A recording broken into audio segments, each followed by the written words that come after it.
Bang, gue pikirin. Jangan Anda sebagai menteri merasa bahwa Anda bisa menyelesaikan. Enggak, saya 3 kali Menko. Bang, gue pikirin. Sekali saya kepala staf presiden. Enggak bisa. Bang, gue pikirin. Waktu DPR mereka kan sebagian besar udah benci saya tuh.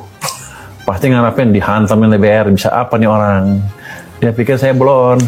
Ternyata lumayan jago juga di DPR, saya bisa jawab dengan jelas. Bahkan viral tuh Pak. Nyentil DPR viral sedikit. Itu mungkin lihat orang bahwa oh ternyata nanti lumayan juga nih. Habis itu mereka mulai melihat gerakan saya dari hari ke hari seperti apa. Kita kalau mau baku tikam di ruang tertutup, mau saling koreksi, mau saling marah-marah, mau saling debat, mau tunjuk-tunjukkan di ruang tertutup. Tapi kalau di ruang terbuka, kita nanti akan mengentertain orang yang tidak suka dengan pemerintah. Kalau di ruang tertutup, siapa yang mau dengar? Tembok. Hah? Terus rakyat nggak boleh tahu gitu. Pala lu bau menyan. Jangan ngurusin orang deh. Pak Baya ngurusin orang karena emang kerjanya emang kagak danta. Tak lu ngurusin Pak Baya, lu aja kagak danta kerjanya. Maju terus Pak, rakyat ada di belakang Anda. Gak usah takut Pak, rakyat di belakang Anda. Anda kerja benar, Anda kerja jujur, Anda kerja lurus. Jadi orang yang mengkritik Anda, orang yang menghalangi kinerja Anda, berarti itu orangnya yang tidak lurus, orangnya yang bermasalah. Intinya rakyat di belakang Anda, rakyat suka dengan kinerja Anda bersih dan tidak aneh-aneh. Semangat terus Pak Purbaya, kita rakyat ada di belakang Anda dan terus mendukung Anda. Saya ngerasa beliau harusnya nanti sadar dan kemudian menahan diri untuk kemudian tidak saling silang sengketa dengan sesama pemerintah di ruang publik. Tanggapan Pak dari Pak Hasan Nasbi bahwa ya gaya komunikasi Bapak lagi-lagi dikritik gitu. Kenapa? Di kabinet. Jadi stabilitas pemerintahan amat baik di mata masyarakat, kecuali di mata orang itu ya. Nah, jadi sepertinya saya cowboy, tapi yang saya lakukan adalah mengembalikan kepercayaan masyarakat ke pemerintah. Itu juga atas pemerintah Bapak Presiden. Jadi saya nggak berani gerak sendiri. Jangan dianggap saya cowboy, saya hanya perpanjangan tangan dari Bapak Presiden, kira-kira begitu. Dengan versi yang lebih halus malah. Banyak orang bilang berhenti kayak gini nggak akan lama, karena musuhnya akan banyak dan akan diserang dari berbagai macam sisi. Gimana Bang lihat? Itu sangat tergantung pemimpinnya. Sama halnya pada saat Jokowi pertama, makanya dipecat semua yang berbeda. Anies Baswedan, Sudirman Said, Rizal Ramli, Jonan. Nah, sangat tergantung pemimpinnya. Tapi kalau pemimpinnya saya melihat Prabowo, kelihatannya yang langgeng Purbaya. Karena ada kuncinya Pak Prabowo. Nah, lagian sekarang rakyat itu dibalik dengan ketegasan Pak Prabowo Purbaya, rakyat dibalik mereka loh. Iya kan?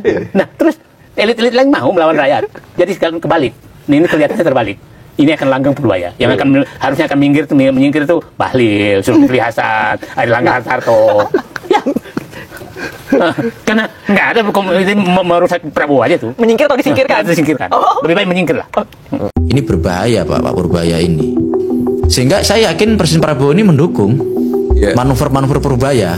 Assalamualaikum warahmatullahi wabarakatuh. Semakin hari kita lihat Menkyu baru yaitu Pak Purbaya semakin banyak yang menyerang ya atau mengkritik Pak Purbaya. Salah satunya adalah Hasan Hasbi yang merupakan geng Solo. Jadi banyak masyarakat maupun netizen menduga ya serangan ke Pak Purbaya ini dari geng Solo alias dari termul-termulnya adalah karena Pak Purbaya menolak APBN digunakan untuk membayar utang WUS. Sehingga dicari celah ya dengan menyerang Pak Purbaya seperti Hasan Nasbi dengan mengatakan meminta Pak Purbaya berhenti kritik pejabat lain kalau mau di ruang tertutup karena menurut dia alasannya akan memperburuk citra pemerintah. Dan Pak Purbaya akhirnya juga menjawab secara telak. Tentunya apa yang selama ini Pak Purbaya lakukan sudah mendapat persetujuan dan sepengetahuan dari Presiden Prabowo ya. Sepertinya kalau kita lihat ini geng Solo mencari-cari kesalahan dari Pak Purbaya. Bahkan netizen di sosial media akhirnya juga ya membela Pak Purbaya dan menyerang Hasan Nasbi ini. Padahal Hasan Nasbi kalau kita lihat seharusnya diam saja karena dia sudah mendapat posisi kursi empuk menjadi komisaris Pertamina. Seharusnya mendukung apa yang dilakukan oleh Pak Purbaya. Masyarakat saja ya cukup banyak yang memberi dukungan kepada Pak Purbaya karena sepak terjangnya di Kementerian Keuangan membuat kementerian-kementerian lain khawatir dan ketar-ketir. Jadi seharusnya Hasan Nasbi ini bersyukur ya diberi posisi kursi empuk komisaris Pertamina, tetapi malah menyerang yaitu kabinetnya Pak Prabowo yang benar-benar langsung dipilih oleh Prabowo. Karena kalau kita lihat memang akibat Purbaya ya sangat kontra dengan geng Solo. Baik, coba kita dengar ya beberapa komentar netizen ya. Kita kalau mau baku tikam di ruang tertutup, mau saling koreksi, mau saling marah-marah, mau saling debat, mau tunjuk-tunjukkan di ruang tertutup. Tapi kalau di ruang terbuka, kita nanti akan mengentertain orang yang tidak suka dengan pemerintah. Saya ngerasa beliau harusnya nanti sadar dan kemudian menahan diri untuk kemudian tidak saling silang sengketa dengan sesama pemerintah di ruang publik. Tapi kan itu bukan tugas Anda. Tugas Anda udah habis soal komunikasi. Kemarin dikasih kesempatan sebagai kepala komunikasi presiden. Tuh silahkan tuh ngomong komunikasi deh. Tapi kan apa? Jelek kerja Anda kan? Bikin heboh masyarakat. Masyarakat nggak suka, disuruh mundur kan? Ya itu bukti Anda nggak kompeten di situ. Sekarang jadi komisaris Pertamina. Masih juga ngurusin komunikasi. Komunikasi orang lagi dikritisi. Lagian kritikannya juga aneh. Ingat ucapan ahli ya, kata Dr. Andes Insinyur Joko Widodo, Sarjana Kehutanan. Nggak ada visi misi menteri, yang ada visi misi presiden. Berarti kalau Pak Purbaya gayanya koboi dan nggak ada komplain dari Pak Prabowo, berarti Pak Prabowo yang nyuruh gitu. Simpel aja, nggak usah bikin pusing ya, nggak usah bikin gaduh terus. Bahkan Anda ngetik pun di X itu kemarin, itu juga bikin gaduh. Anda ini di mana-mana bikin gaduh terus ya. Ini orang ini kayaknya pro koruptor ya. Jadi orang ini menyarankan agar Pak Purbaya itu jangan blak-blakan di publik itu, jangan ngomongin sesuatu ke publik itu, karena nanti bakal masyarakat itu tahu bahwa pejabat yang mana gitu yang busuk, pejabat yang mana yang baik kan gitu. Orang ini pengennya di pemerintahan Indonesia itu kayak zaman batu kayak gitu, yang segala ditutup-tutupin, nggak ada sosial media gitu. Jadi supaya masyarakat itu nggak tahu bahwa pejabat-pejabat, menteri-menteri di Indonesia itu pada korup garong semua kayak gitu. Jadi kalau segala sesuatunya itu tidak dipublikkan, itu jadi kan masyarakat tuh nggak tahu apa yang terjadi di dalam negara kita ini gitu. Orang ini nggak tahu, nggak ingin masyarakat itu tahu apa yang terjadi di negara kita, apa yang terjadi dalam pemerintahan negara kita gitu. Orang ini nih ndak ingin masyarakat itu tahu gitu. Jadi pengennya supaya masyarakat itu melihat pemerintah itu baik-baik saja kerjanya, ndak ada korupsi, ndak ada garong, ndak ada maling kayak gitu. Pengennya orang ini seperti itu. Ya udah kalau gitu mah tutup semua sosial media, kembalikan Indonesia tuh kayak zaman batu dulu yang nggak ada sosial media. Jadi kalau ada pejabat yang busuk, pejabat yang hilang gitu juga masyarakat nggak tahu kayak gitu. Kalau zaman dulu kan kayak gitu ya, kayak zaman Soeharto juga gitu kan, ditutup-tutupin semua sosial media itu, ditutup rapat gitu ya. Jadi kalau ada orang yang hilang juga itu pejabat yang baik, yang jujur itu dihilangkan kayak gitu, masyarakat nggak tahu kayak gitu guys. Ini maunya orang ini seperti itu. Jadi mama nih Pak Purbaya nih dikagumi sama masyarakat, tiba-tiba Pak Purbaya hilang, entah nggak ada kabar gitu, masyarakat nggak tahu karena kan memang nggak pernah lihat ada menteri yang baik kayak gitu. Kalau Pak Purbaya memang segala sesuatu tuh kayak Ahok, belak-belakan ngomong di publik, nggak ada yang ditutup-tutupi gitu, transparan ngomong apa adanya, belak-belakan, mirip Ahok ini. Bapak Purbaya ini beraninya juga iya mirip Ahok, malah lebih keren dari Ahok. Ini berani banget karena Bapak Purbaya ini asli orang nggak ada diolok-olok ras keturunan apa, karena memang asli darah Sunda gitu ya, asli darah Indo. Kalau Pak Ahok itu ya bagus Pak Ahok, cuman Pak Ahok itu diolok-olok katanya Cina keturunan Cina penjajah gitu. Kalau Bapak Purbaya ini nggak ada yang bisa ngolok-ngolok. Kalau Bapak Purbaya itu gimana ya, cuma ngolok-ngoloknya Bapak Purbaya itu selalu dikatain katanya sok pinter, jangan sok hebat gitu, kayak gitu. Awas, hati-hati, pokoknya Pak Purbaya emang diancam terus, tapi dia nggak gentar kayak gitu guys. Salut, kita doakan Bapak Purbaya ini supaya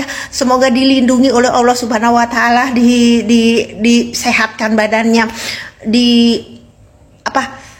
panjangkan umurnya, supaya Indonesia ini makin banyak orang-orang yang seperti Bapak Purbaya kayak gini guys. Amin.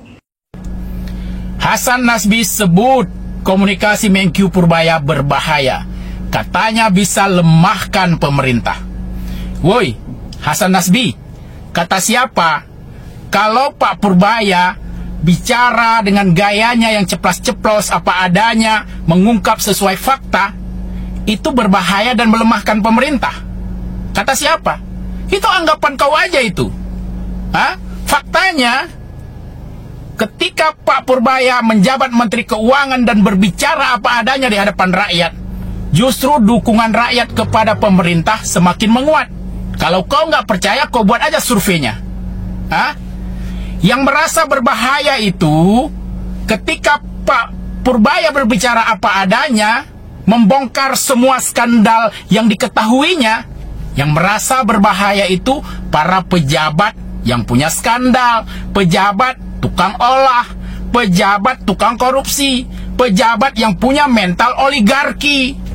Bagi mereka memang berbahaya Pak Purbaya ini. Gak bisa tidur nyenyak mereka dibuatnya. Jadi yang dilemahkan itu bukan pemerintah. Yang dilemahkan itu para pejabat-pejabat yang suka menyalahgunakan kekuasaan. Itu yang betul. Jadi Hasan Nasbi, gak usahlah kau omong kosong. Biarkan Pak Purbaya bekerja dan berkarya sesuai gayanya. Kami rakyat mendukung sepenuhnya. Lanjutkan kerja nyatamu Pak Purbaya. Bongkar semua skandal yang ada. Komunikasinya yang dikritik dan bahkan dinilai dapat melemahkan pemerintah, Menteri Keuangan Purbaya. Banyo Hasan Nasbi, Kepala PCO, jubir presiden yang baru dipecat. Jadi komunikasian ancak mode beliau, ha?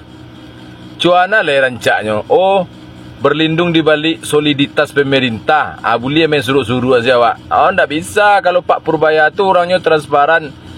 Jadi mah piti rakyat ko jale kama painyo untuk di pagunuan. Le. Mangkonyo nyo korupsi sadonyo. Pak Purbaya tu pakai data. Hasan Nasbi asal ka mangangu je muncul mengecek. Jadi selama ko mah awak lalamu hidup dalam dunia kegelapan. Kini ada cahaya terang. Jadi ada secerca sinar harapan di ujung sana tu, di ujung jalan tu. Itu hanya tunggu di rakyat. Mudah-mudahan negariku elok le Pak tu. Lah. Pak Purbaya nih ya, kayak gak punya kerjaan aja. Kerjaannya nyentil pejabat mulu. Pantes aja Bang Hasan Nasbi ngomel. Katanya kalau mau kritik ya di ruang tertutup aja. Biar solid, biar rapi, biar gak kelihatan kayak sinetron kantor negara. Tapi bentar, kalau semua dibahas di ruangan tertutup, yang tahu cuma tembok sama AC. Terus rakyat taunya kapan, Pak? Emang pejabat itu baik yang harus dijaga perasaannya. Kalau salah gak boleh dikritik. Kalau semua ditutup atas nama soliditas, ya udah sekalian rakyatnya dikasih tirai mata aja. Transparansi bukan bikin rusak. Yang bikin rusak itu pejabat yang takut disorot. Guys, kalau dengar berita ini ya, Hasan Nasbi yang dulunya itu kan Kepala Komunikasi Kepresidenan dan sekarang jadi Komisaris Pertamina. Dia mulai menyerang Purbaya ya. Dia bilang tolonglah kalau ada perbedaan jangan di ruang publik, jangan saling tikam, saling tusuk, ya saling hajar, lebih baik bahas di ruang tertutup.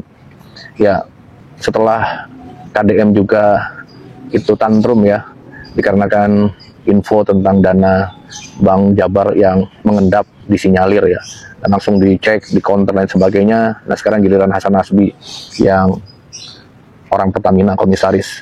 Ya kalau dia komisaris kan dia harus mengawasi, dan kita tahu Purbaya itu mulai menyerang kinerjanya Pertamina, bahkan harga yang dia bilang seharusnya sih nggak sampai 10.000 ya, 4.000-an tuh bisa. Itu membuat naik pitam marah. Tapi menurut saya gini ya, saya bukan membela Hasan Nasbi, saya juga senang dengan Pak Purbaya, tapi masalahnya Pak Purbaya itu levelnya menteri, dan dia harus berhadapan dengan begitu banyak menteri, kemudian DPR, gubernur-gubernur yang mulai terusik dan marah dengan kebijakan-kebijakan dari Menteri Keuangan yang populer ini.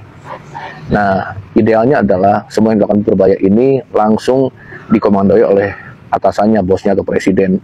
Jadi kan yang lain itu menteri, bahkan gubernur itu kan masih jauh di bawahnya presiden ya.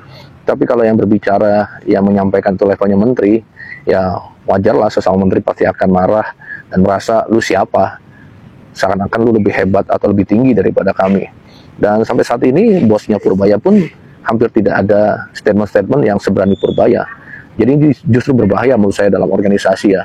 Benturan-benturan di level yang sama, di second level. Harusnya komando, kepemimpinan, perubahan itu dilakukan oleh yang paling atas. Tapi ya ada pemimpin yang mungkin nggak berani fight, nggak berani konfrontasi, nggak berani untuk mengambil resiko tanggung jawab ya, sehingga nyuruh anak buahnya untuk bicara keras. Tapi ini sekali lagi nggak efektif. Menurut saya sih nggak akan lama Pak Purbaya itu bertahan ya. Dia akan dijegal dengan berbagai cara. Ya kita udah tahu lah, Jonan, Ahok, ada banyak orang-orang yang jujur, yang baik, yang berpihak kepada rakyat, tapi akhirnya kandas tengah jalan. Kenapa? Karena yang paling tingginya dan sistemnya itu memang korup ya, atau korup. Jadi itu pendapat saya, tapi ya kita lihat aja nanti seperti apa. Gimana komen kalian? Kenapa? Ketika dilakukan di ruang publik, masyarakat bisa mengontrol. Nah, Hasan Nasbi saya melihat mudah-mudahan tidak editan pula itu, bahwa bisa menimbulkan sesuatu antara satu dengan yang lain, sebaiknya dikatakan di ruang kabinet, di ruang internal. Tidak. Karena kalau di ruang internal, diselesaikan secara internal, kontrol dari publik apa yang dikatakan Pak Purbaya, tidak diketahui masyarakat. Buka, kalau menurut saya. Sepanjang itu adalah untuk kebaikan dan kebenaran, buka saja. Kita tidak bicara tentang status quo. Status quo katakanlah etika dan lain-lain. Justru saya berpendapat, ini justru yang lebih etis apa yang dilakukan Pak Purbaya, supaya terbongkar semua, rakyat jadi tahu semua. Dan saudara Hasan Nasbi menurut saya, ini bukan, kalau dia kemarin adalah kepala staf bidang komunikasi kepresidenan, mengatakan itu masih bisa kita perdebatkan. Sekarang dia tidak di bidang itu, kok ikut campurin, ngurusin Pertamina saja dia. Gitu loh, kan direksi dia direksi apa? Komisaris kan di Pertamina. Itu yang diurusin.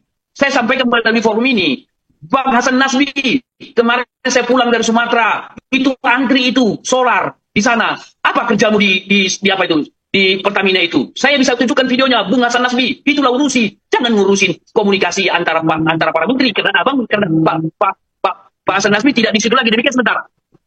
Oke, artinya kalau kita melihat dengan dukungan publik yang begitu besar, Bang Emrus, apakah ini juga bisa dibaca bahwa bagaimana transparansi yang ditunjukkan Pak Purbaya di ranah publik ini menjadi salah satu citra baru untuk pemerintahan Prabowo Subianto yang lebih transparan? Karena kalau kita ingat awal-awal masa pemerintahan kan banyak gaya komunikasi dari Menteri Pak Prabowo ini yang dikritik habis begitu oleh publik. Bagaimana Bang Emrus melihatnya? Sebenarnya persoalannya kemarin itu komunikasi publik pemerintah di masa Hasan Nasbi itu yang tidak terkelola dengan baik. Sorry to say. Saya sudah katakan dulu, ketika dia belum mundur, saya sudah katakan di status CCTV terkemuka, bahwa dia tidak mampu mengelola manajemen komunikasi publik pemerintah. Nah, dia mundur. Sayang, Pak Prabowo belum mengizinkan. Baru terakhir ini di reshuffle. Jadi kita harus bukan terletak persoalannya kepada Pak Prabowo, tetapi pengelolaan komunikasi publik di bawah kendali Hasan Nasbi tidak jalan dengan baik. Sangat wajar beliau itu tidak di posisi itu. Maka saya katakan waktu itu, sebaiknya itu Menteri Dalam Negeri saja itu. Hasan Nasbi itu, tetapi nasib berkata lain menjadi komisaris BUMN. Nah, sebagai komisaris di BUMN, menurut catatan saya, mohon dikoreksi, di Pertamina, harusnya yang ngurusin Pertamina. Harga ekonomi per liter yang sedang diwacanakan, itu yang urusan dia, karena dia job description-nya di situ. Dia tidak ngurusin komunikasi pemerintah lagi. Ini penyimpangan yang menurut saya tidak sesuai dengan statusnya. Karena gini, saya mau bicara teori sosiologi. Mudah-mudahan Pak Hasan Nasbi tahu ini. Status dan peran. Kalau kita bicara teori peran dan status, Hasan Nasbi statusnya kan komisaris BUMN atau Pertamina. Coba dikoreksi. Saya harusnya dia ngurusin Pertamina, jangan ngurusin komunikasi publik pemerintah. Kecuali kemarin ketika dia di KSP, di menangani komunikasi pemerintah, ini tidak di situ. Jadi artinya apa itu? Ketika orang berperan tidak sesuai dengan status, terjadi disorder sosial. Dengan Hasan Nasbi mencampuri komunikasi pemerintah ini, menilai, memberi pandangan, justru membuat semakin gaduh di ruang publik. Dia ngurusin aja Pertamina.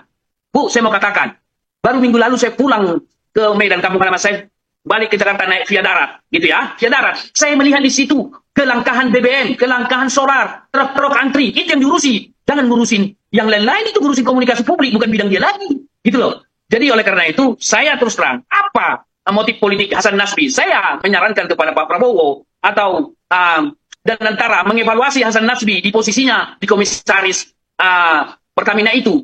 Dievaluasi itu, kok campur yang bukan bidangnya, demikian. Oke, Bang Emrus, kalau kita melihat bagaimana kemudian gaya Menteri Keuangan Purbaya ini, meskipun ada beberapa kritik yang muncul dari luar kabinet, begitu ya, kalau Bang Emrus menilai gaya Pak Menkyu dengan kolaborasi masing-masing kementerian yang ada sejauh ini, apakah juga masih berjalan dengan lancar, Bang? Baik, kalau kita bicara ideal, yang baik, apa yang dikatakan Pak Purbaya itu yang bagus. Seharusnya para menteri jemput bola dong dengan Pak Purbaya, gitu ya.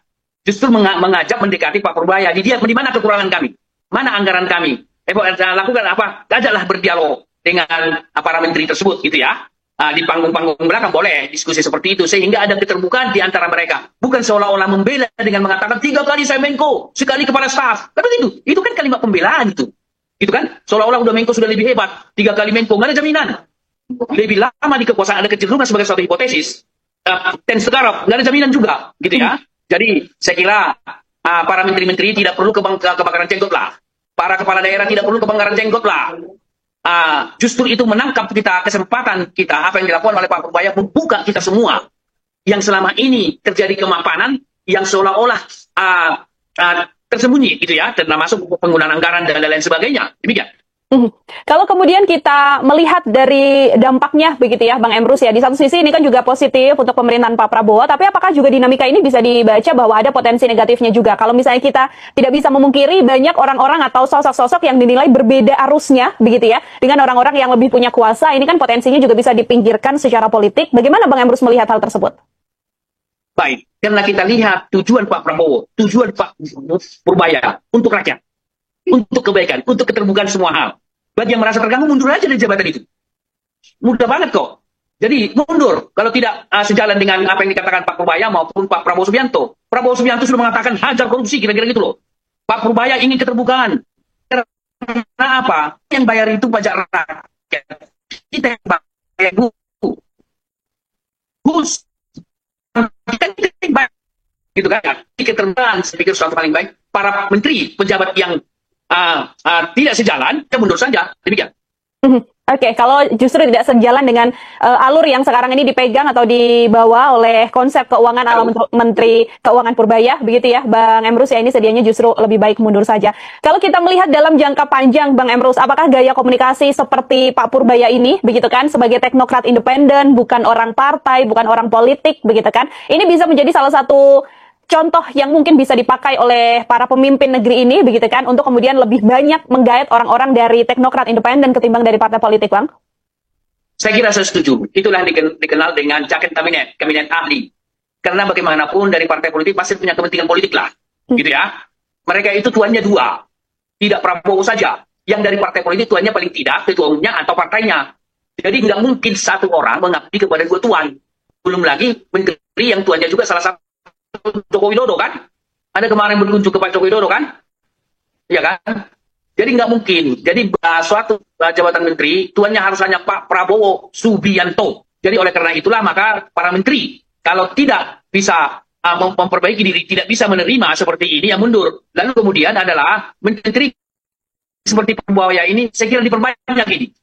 Terutama menteri-menteri punya tuan 2 di luar sana. Begitu.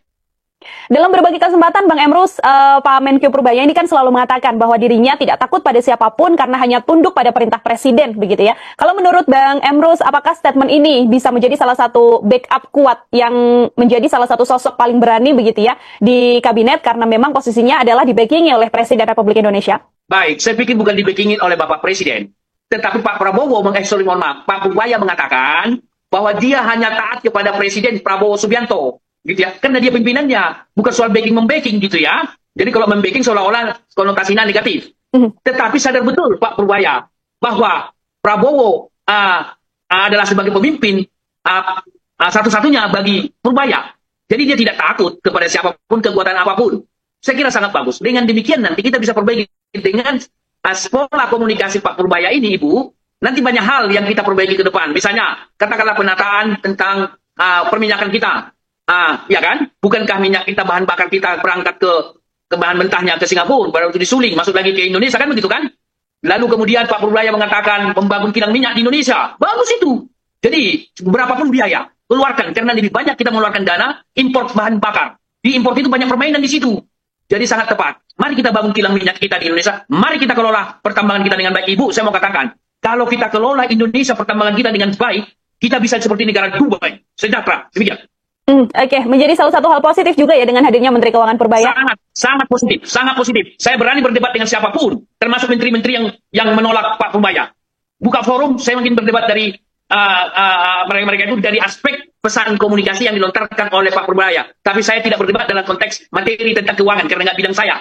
Tetapi siapa yang mengkritik dia, saya bisa melayani dia untuk berdebatlah. Ini kesempatan yang baik. Saya tidak tahu, Ibu. Jangan-jangan ini menurut saya Tuhan yang menunjukkan dia memimpin Kementerian Keuangan kita. Walaupun di awal orang masih meragukan kan, tetapi sekarang hebat, luar biasa. Dia pro rakyat. Demikian.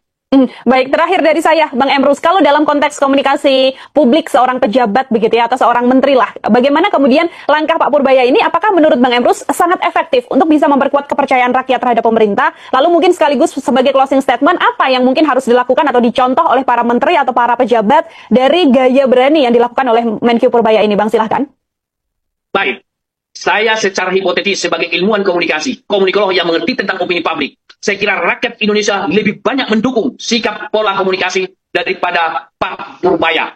Kalaupun ada sosok-sosok tertentu, boleh jadi itu adalah namanya pendukung-pendukung yang merasa terganggu gitu ya. Jadi saya kira sangat rakyat memberikan dukungan. Kenapa? Kebijakannya semua pro rakyat, ucapannya pro rakyat. Contoh, saya katakan kereta khusus tidak mau ditanggung APBN. Bagus, luar biasa itu.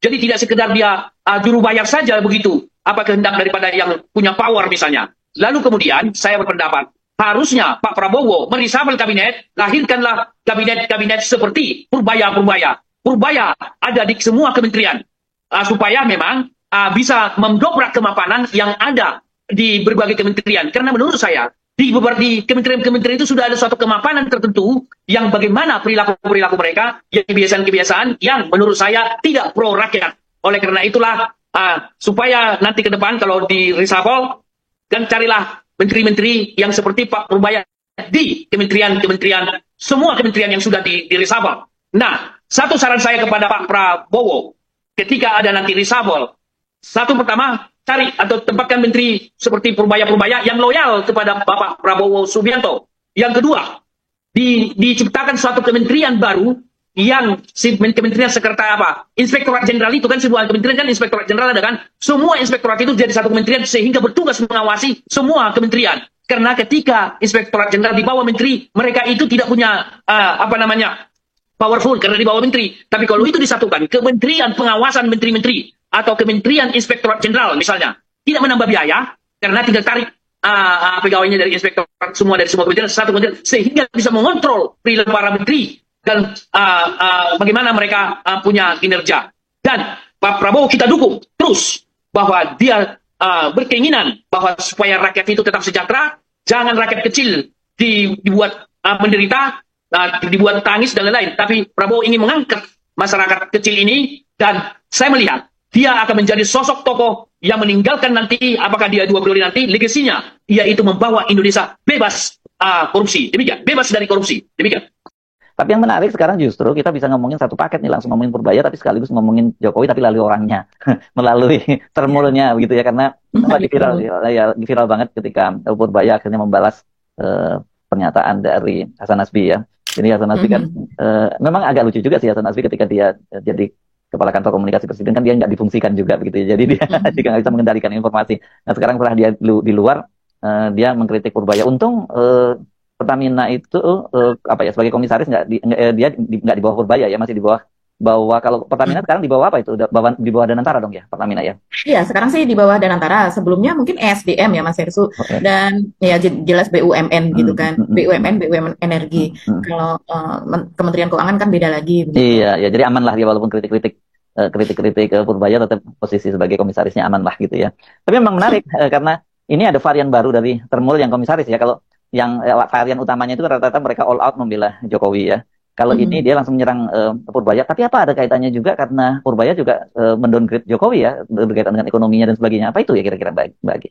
Kalau saya rasa sih seperti itu ya Mas Hersu. Karena Purbaya ini walau bagaimanapun banyak sekali yang dia katakan itu ya nyangkutnya ke Jokowi juga, nyangkutnya ke kebijakan Jokowi juga. Orang-orangnya Jokowi dan kebijakan Jokowi selama 10 tahun terakhir. Coba kita lihat daftar kritik Purbaya apa saja nih, sama-sama ngingetin Mas Hersu. Soal WUS itu sudah pasti. Yang pertama dia mengatakan bahwa nggak mau pakai APBN untuk membayar utang WUS. Terus yang berikutnya ketika ditanya Pak Pur nanti ikut ke Cina nggak gitu bersama dengan tim gitu ya, tim yang ini oleh Danantara begitu, Doni Oskarya dan kawan-kawan gitu kan, mereka membentuk ya bersama dengan AHY sebagai Menko Infrastruktur. Dia mengatakan sebisa mungkin saya tidak terlibat dalam hal itu begitu. Jadi pokoknya itu bukan pekerjaan pemerintah, itu adalah pekerjaannya B2B. Dia sangat jelas ya, business to business. Jadi bukan nggak ada G-nya di situ, nggak ada government-nya sama sekali. Nah itu sudah 2 kali dia ngomongnya menohok banget. Yang itu jelas berkaitan dengan Jokowi. Dan kemudian Jokowi kemarin ketika diwawancara ditanya soal bagaimana pendapat Pak Jokowi soal pernyataan Purbaya nggak akan mau pakai APBN, dia langsung mengatakan saya tidak mau menjawab itu. Saya nggak mau menjawab itu. Jadi sudah jelas betul Jokowi juga nggak akan pemerintah gitu ya. Tapi ya, memang kelihatan sistematis karena nggak lama setelah dia jadi menteri kan di DPR kan dia mengungkap soal data ekonomi, pertumbuhan ekonomi di eranya Jokowi dengan SBY ya yang di SBY. ya dilaporkan, dan itu diulang lagi dan itu diulang lagi ya kemudian oleh dia beberapa kali di publik gitu, bahkan live live itu acara Investor Daily dan diikuti oleh orang dari dalam maupun luar negeri, secara itu pesertanya banyak diikuti oleh para investor dan juga prediksi tentang investasi Indonesia di masa yang akan datang gitu. Pasti Demokrat terus gitu ya, walaupun diam-diam di belakang gitu, tapi termol pasti jengkel banget kan yang seperti itu ya Mbak Agi. Iya jengkel banget. Yang berikutnya coba dana daerah yang mengendap di bank. Ini kan artinya di masanya Sri Mulyani, dan Sri Mulyani ini menteri kesayangannya Jokowi, dipakai selama 10 tahun begitu dan nggak diganti-ganti walaupun keadaan ekonomi bagaimanapun, dana likuiditas di luar di UKM, pokoknya di masyarakat itu kering, tetap aja kebijakannya itu seperti itu begitu. Dan kemudian dana daerah ini juga kemarin diprotes oleh Deddy Mulyadi ya, Gubernur Jawa Barat, yang kita tahu walaupun dia adalah sudah masuk Gerindra, ini berarti masuk ke dalam circle-nya Prabowo begitu, tapi tetap saja masa lalunya KDM ini termasuk orang yang dekat dengan Jokowi, dekat dengan Gibran, yang bahkan pernyataannya soal Gibran, puji-pujiannya itu kembali viral kan belakangan ini. Selain itu Cortex ya Mas Hersu. Cortex ini berkaitan dengan Sri Mulyani, berkaitan dengan Luhut, di mana pada tahun 2024 Luhut itu sangat meyakini Cortex ini adalah problem solver gitu ya, tentang pajak. Iya, game changer. Jadi akan berapa kali saya lupa tepatnya, teman-teman bisa mencarinya lah di internet. Itu pernyataan dari Luhut. Jadi sesudah memakai Cortex ini 100%, maka penerimaan pajak yang dari cuma sekian itu akan menjadi sekian ribu triliun begitu ya. Nah, dan kita tahu Luhut dan Sri Mulyani ini adalah orang dekatnya Jokowi juga, dan dinyatakan ketika Jokowi masih memerintah soal itu. Ternyata boncos kan, kita sudah lihat, kita pernah mengkontenkan ini beberapa kali soal Cortex. Boncos dari awal kita sudah menduga. David Alfa Sunarna itu salah satu influencer IT begitu Mas Hersu, programmer gitu yang handal dan juga dipercaya begitu oleh banyak orang, juga sudah mengatakan ini kasih aja proyek ini ke anak-anak kita, ke teman-teman kita begitu. Paling juga cuma berapa ratus miliar, kalau mau lebih canggih lagi dengan kalau istilah IT-nya saya tidak begitu paham, tapi dengan kapasitas yang besar begitu, itu paling cuma habis berapa, nggak sampai 1,3 triliun begitu. Dan wah, dia tidak membayangkan kalau seandainya 1,3 itu bisa untuk membuat berapa aplikasi begitu. Dan ternyata sekarang ketahuan juga yang membuat itu ya setara dengan anak SMA yang gampang sekali dibobol juga, dan itu berkaitan dengan masa Jokowi. Kemudian juga yang kritik soal minyak, kilang minyak Pertamina yang ramai kemarin itu ya, ketika pertemuan rapat kerja antara Kementerian Keuangan sudah pindah ke Purbaya dengan DPR. Di situ kan mengkritik ya cukup keras Purbaya soal tidak pernah membangun kilang baru, membuat kilang baru. Jokowi pernah janji di masa Jokowi tahun 2018 akan membangun berapa? 7 atau berapa ya Mas Hersu, kilang minyak baru, supaya kita tidak terlalu banyak mengimpor minyak, bahkan mengimpornya dari Singapura kan. Sebagai kacau. Dan berjanji bahwa akan membangun kilang minyak baru, dan ternyata tidak terwujud. Jadi memang mafia minyak yang mendapatkan rente atau mendapatkan komisi dari hasil impor minyak dari luar negeri, ini setiap sekian besaran volume minyak itu kemudian mendapatkan sekian dolar itu kan sudah terbuka juga Mas Hersu. Banyak sekali bahkan yang mengungkapkan itu, ternyata itu dibuka oleh Purbaya juga. Jadi ya wajarlah, ini memang tersentil betul itu masa Jokowi. Dan saya teruskan ini soal yang kilang minyak ini, dan apa reaksi dari Pertamina Mas Hersu ketika disentil. Itu kan Pertamina tidak ada di lokasi, tapi Purbaya menyatakan itu kepada DPR, dan ternyata sesudah itu Simon Alusius Mantiri ya, dirut dari Pertamina, sesudahnya malah menemui Purbaya di kantornya. Jadi bukannya tersinggung dengan kritik tersebut, dia malah menemui Purbaya di kantornya, dan kemudian terjadi komunikasi, diskusi, dan dia mengatakan bahwa senang dengan kritikan tersebut, dan mengatakan saya akan segera membangun kilang minyak baru. Dan Purbaya kan sudah jelas mengatakan ini subsidi pemerintah sekian miliar dolar. Bayangkan itu berapa triliun subsidinya tepatnya angkanya. Jadi itu sangat-sangat membebani kalau pada lokasi-lokasi tempat ini sudah ada Mas Hersu, yang tempat-tempat yang akan dibangun gitu ya. Pemerintah sudah mengetahui di blok sini, di sana, di sini. Tapi ternyata ya itu tadi, banyak sekali hambatan untuk membangun kilang minyak baru karena banyak sekali yang mendapatkan komisi begitu, yang kepentingannya terganggu ya, disebut sebagai mafia minyak tersebut. Terus apa iya Presiden tidak tahu itu? Jangan-jangan Presiden juga mendapat cepretan, kan kita nggak tahu gitu ya. Apalagi yang kemarin ketika yang tahun yang lalu ya Mas Hersu, yang tentang minyak gitu, Pertamina berapa ratus triliun itu. Saya lupa angkanya, mungkin teman-teman ingat tuh berapa ratus triliun itu. Hampir 900 atau 800 triliun begitu ya nilainya yang boncosnya kita akibat dari berbagai permainan tersebut. Terus kemudian Purbaya juga menolak menggunakan APBN untuk memodali family office yang itu sudah jelas, itu rencana dari Luhut dari sejak berapa tahun yang lalu, 2-3 tahun yang lalu, dan sudah disetujui oleh Jokowi, dan rencananya akan dibangun di Bali. Kenapa di Bali? Ya memang skema family office seperti ini yang mengelola dana orang-orang kaya, perusahaan-perusahaan besar itu kan digunakan sebagai tempat pencucian uang biasanya. Purbaya juga mengatakan seperti itu. Makanya mereka ini kan tidak membayar pajak apa dan sebagainya begitu. Jadi untuk memutarkan uang tersebut yang dimana ya memang menguntungkan, di luar negeri juga tempat-tempat seperti ini akan sengaja dibuat seperti itu. Dan selain itu juga misalnya Luhut meminta ya, kalau itu sudah sangat jelas tuh di acara Investor Daily juga Luhut mengatakan agar dana APBN 50 triliun itu ditanamkan, dimodali gitu ya, Indonesia Investment Authority atau INA, tapi itu udah langsung dijawab juga oleh Purbaya. Ya nanti kalau ekonomi sudah membaik dan kemudian tidak digunakan untuk membeli bon saya gitu, untuk membeli surat berharga yang dikeluarkan pemerintah yang artinya mereka nggak bekerja. Itu kalau seandainya mau dimodali seperti itu langsung dimasukkan ke sektor real untuk pendanaan ke masyarakat, jadi berputar di masyarakat, bukannya malah masuk lagi hanya untuk mendapatkan bunga. Jadi langkah-langkah Purbaya, kan dia dilantik tanggal berapa Mas Herssu, saya lupa ya, 1 bulan lebih kalau tidak salah, September kan ya. Jadi langkah-langkah Purbaya ini memang sudah mungkin jajaran kabinet dari Pak Prabowo ini tidak menyangka akan disentil sana, sentil sini. Maka kemudian ini Hasan Nasbi, orang yang sangat dekat dengan Jokowi, yang kalau menurut ingatan saya dia dicopot sebagai kepala PCO, ya itu tanggal 17 September, kemudian tanggal 20 September mendapat kabar bahwa dia diangkat sebagai komisaris Pertamina, tanggal 26 September dia sowan ke Jokowi, gitu kan, sowan ke Jokowi, ke Solo, begitu ya, sebagai orangnya Jokowi, kita tahu konsultan politiknya, gitu, ya wajar kalau sekarang merasa ikut tersengat, walaupun dia mengatakan, ya itu saya bukan orang pemerintahan lagi, ya kalau udah tahu bukan pemerintahan lagi, ngapain memberikan saran politik seperti itu. Saya ngerasa beliau harusnya nanti sadar dan kemudian menahan diri untuk kemudian tidak saling silang sengketa dengan sesama pemerintah di ruang publik. Kalau mau silang sengketa kita di dalam aja. Kalau di luar nanti publik terentertain, terhibur, seolah-olah dukung kita, tapi dalam jangka waktu yang panjang publik akan ngerasa, oh ini pemerintah gampang dipecah belah nih. Pemerintah gampang diadu domba, gampang digergaji nih. Tiang-tiang penopang pemerintah ini nanti gampang digergaji. Kenapa? Supply aja ke Pak Purbaya terus, interview aja dia terus gitu. Hari ini si A kena setrum, besok si B kena sengat, besok si C kena bakar gitu. Besok si D kena setrap gitu ya. Tapi kan kalau lama-lama dibiarkan kayak gitu, nah pemerintahnya akan saling baku tikam satu sama lain kan di depan publik. Akan memperlihatkan itu. Jadi ya ada plus minus. Sekarang kita fokusnya mau menjalankan pemerintah dengan efektif atau mau mengentertain publik dengan tontonan-tontonan dari pemerintah. Nah gitu aja. Silakan pilihannya. Saya kan bukan orang pemerintah lagi. Silakan pilihan yang mana. Bahkan di akun dari Hasan Nasbi ini dirujak betul Mas Herssu. Hampir tidak ada kalimat positif, hampir tidak ada yang membela. Iya, saya juga heran. Ini kan akunnya Hasan Nasbi. Saya sampai cari berulang kali, jangan-jangan ini bukan akunnya dia, begitu ya. Ternyata itu akunnya dia. Apa? Lagi kan biasanya senang bacain contoh-contohnya tuh. Ya kita lihat contoh-contohnya tanpa